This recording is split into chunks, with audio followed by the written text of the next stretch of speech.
Have you ever really stopped to think about the power you hold, right now, in your own two hands? Today we're going to dive into the ancient art of mudras. These are seemingly simple hand gestures that have a really profound potential for healing, for expression, and for forging a deeper connection with ourselves. Okay, let's start right there. Just think about your hands for a second. Most of the day, what are they doing? They're tapping on glass, clicking a mouse, holding a phone. This quote from Amy Weintraub, man, it really gets to the heart of a modern problem, doesn't it? We've stopped using our hands as these incredible tools of the mind, and it's actually taking a toll on our well-being. So, that leads us to this huge question, right? In this world of constant swiping and typing, how do we get that connection back? How do we turn our hands from just being screen navigators back into sources of power and intention?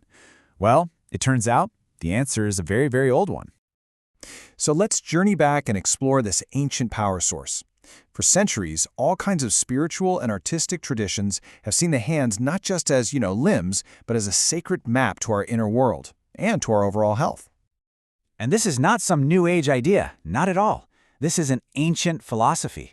From the shaman kings of ancient China to the Vedic sages of India, the belief was basically the same. The entire universe and all its amazing complexity is reflected right here in the palm of your hand. In ancient India, this philosophy had a name, Pancha Mahabhuta, which means the 5 great elements. The idea was that each one of your fingers is a direct line to a fundamental element of nature. So the thumb, that's fire. The index finger is air. Your middle finger represents space or ether. The ring finger is earth, and your little finger is water. And the key to health, the key to well-being, was believed to be keeping these 5 elements in perfect balance. It's a fascinating system.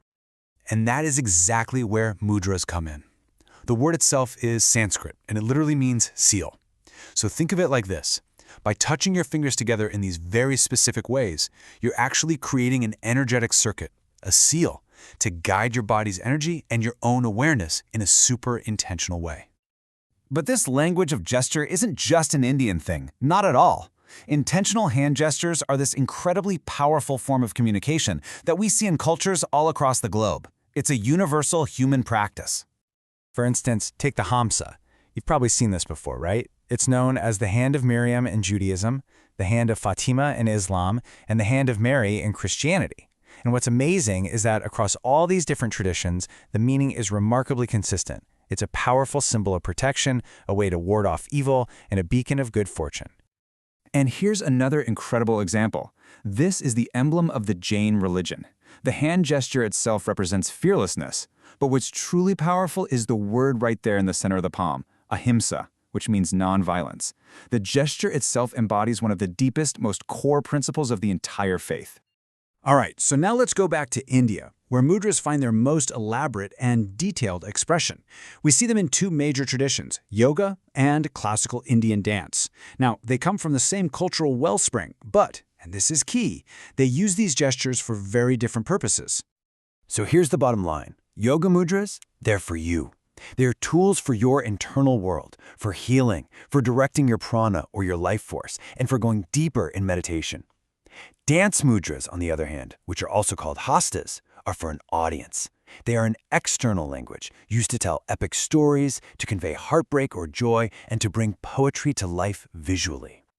I mean, just look at the expressive power in this image. In classical Indian dance, the hands are, well, they're everything. They are the storytellers. The rest of the body, the feet, the torso, the face, it all supports the intricate story that's being woven by the dancer's hands.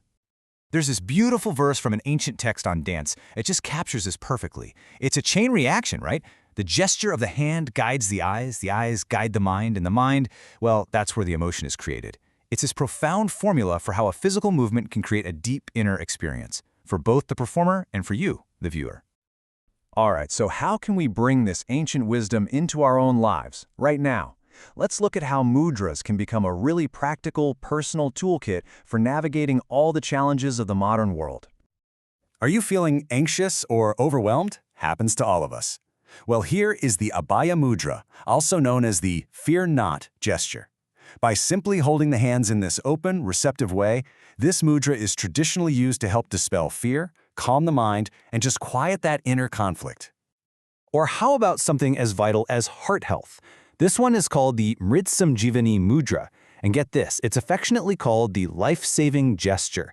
It's a powerful mudra that has been traditionally used to support the heart. It just goes to show you how deep the connection between our hands and our physical health can truly be. And you know what the best part is? You don't need years of training or some deep expertise to start getting the benefits from this. This practice is accessible to absolutely everyone, right here, right now. In fact, you know what? Let's try something right now. A simple way to awaken the energy in your hands. Just take a deep breath in and hold it. Now clap your hands together firmly, 3 times. 1, 2, 3, and exhale slowly. Finally, rub your hands together really briskly for about a minute until you start to feel a pleasant warmth building between your palms. That sensation, that warmth, you're literally feeling your own life force. So the next time you look down at your hands, just remember, they hold more than just a phone. The power to heal, to express yourself, and to connect more deeply with the world is already right there.